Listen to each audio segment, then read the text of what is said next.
Hello subscriber channel Panggaul Libau. Nah lama lagi kita akan nyambut Hari Merdeka. Jadi berkenang Hari Merdeka tu, aku dekat mic kita berkenang baru nikal kepengat kita baru ngagai rembak rambau kita subah. Ianya kita ingat ke bujang berani kita ti bernama Rentap. Okey. Yang kesekali tu aku nak jago Iban.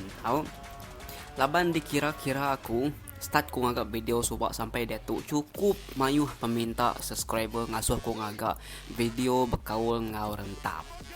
Okey, jadi itu aku beneran ke cerita Rentap tu, kisah Rentap tu subak dalam jaku bahasa Malaysia. Okey. So, kepada semua subscriber channel Panggaul Libau, tak kira anda bangsa Iban ataupun bangsa Melayu ataupun bangsa orang Ulus ataupun bangsa Sabahan ataupun dari Brunei. Okey, mari kita bahas tentang Rentap. Mungkin ramai yang ingat lupa. Ya, aku jago Iban, ingat lalat nih. Kira pakainya lah. Tapi masa zaman sekolah dulu, kita semua pernah belajarkan tentang perjuangan kemerdekaan yang mempertahankan negara hingga ketitisan darah terakhir.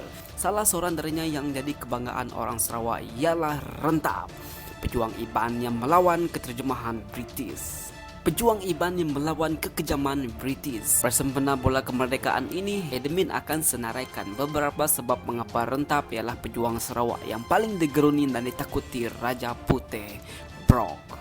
Pertama, hello subscriber channel Panggaul Libau. Nah lama lagi kita akan nyambut Hari Merdeka. Jadi berkenang Hari Merdeka tu, aku dekat mic kita berkenang baru nikal kepengat kita baru ngagai rembak rambau kita subah. Ianya kita ingat ke bujang berani kita ti bernama Rentap. Okey.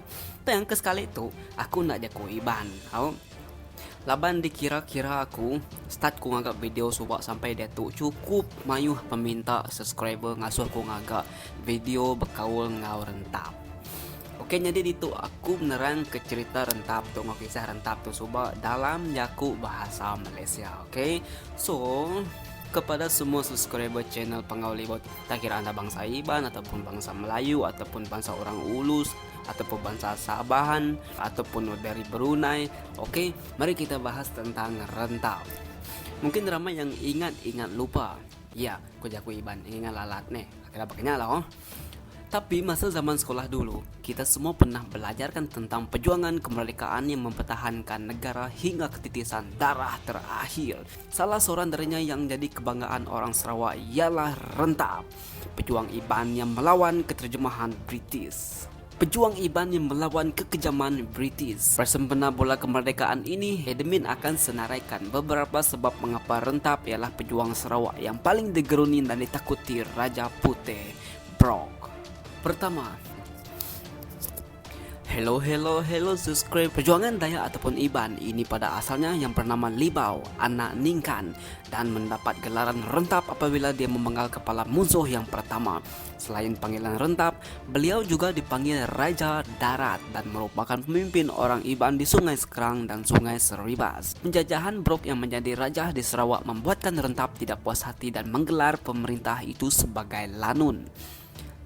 Tapi lain pula dengan James Brok. Dia kembali tuduh Rentap dan orang Iban sebagai lanun di Sungai Sekerang. Boleh pula macam tu ya. Main-main kau ya James Brok.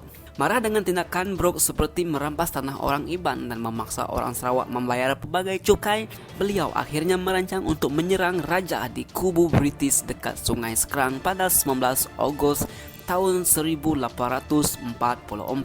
Buat pertama kalinya Rentap berjaya dan kemenangan ini buat lebih ramai orang Iban menyanjunginya sebagai Rentap adalah Raja Darat. 2. British kembali menyerang, tetapi pada 24 Julai tahun 1849, Brok kembali bersama askarnya dan menyerang kampung Rentap. Raja Sarawak ini bawa bersama kapal tentera laut HMS Royalist, HMS Rani dan 8 lagi kapal kecil masuk kawasan Sekerang dan Seribas.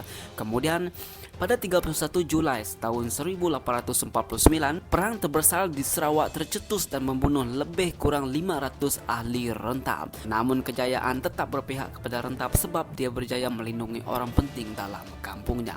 James Brok yang kejam pula telah membakar 20 rumah panjang di kampung Rentap sehingga menyebabkan Rentap sendiri dan orang kampungnya terpaksa berundur ke Sungai Lang, yaitu hulu Sungai Sekerang. Walau bagaimanapun, Jambrok berjaya merampas kubu Rentap dan rumah panjang di Sungai Lang. Ini yang menyebabkan Rentap terpaksa berundul pula ke Bukit Sadok dan kemudian membina kubu yang lebih kuat untuk melindungi diri mereka daripada serangan British. 3. Kubu Bukit Sadok yang menggerunkan. Diserang kali pertama, kisah ini bagaikan dendam tak habis-habis. Jambrok telah mengantar Sir Charles Brooke untuk menyerang kubu Bukit Sadok pada tahun 1857. Sir Charles ini boleh dikatakan hebat juga.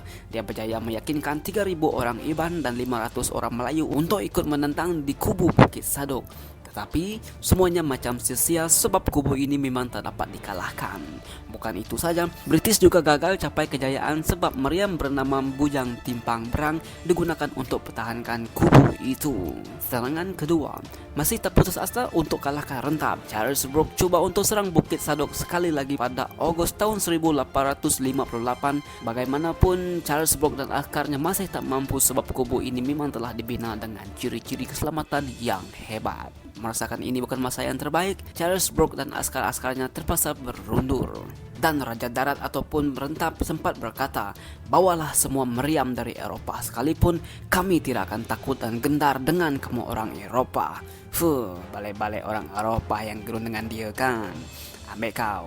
Serangan ketiga, dendam lama nampaknya kembali membara. Serangan yang ketiga ini diketuai oleh musuh lama Rentap iaitu James Brooke pada September tahun 1861.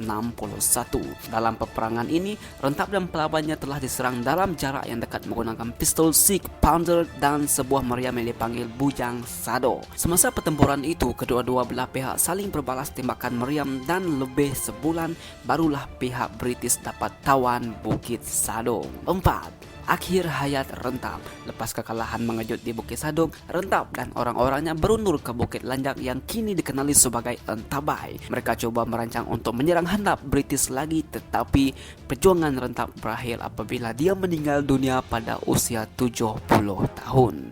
Sungguh pun Rentap sudah tiada, legasinya terus membakar di hati rakyat Sarawak. Lawangan Agi Hidup, Agi Ngelaban masih kekal diingati. Diharapkan bersempurnaan sambutan merdeka yang akan datang ini sama-samalah kita menghargai dan mengingati perjuangan pelawan yang menentang musuh demi mendapatkan kemerdekaan untuk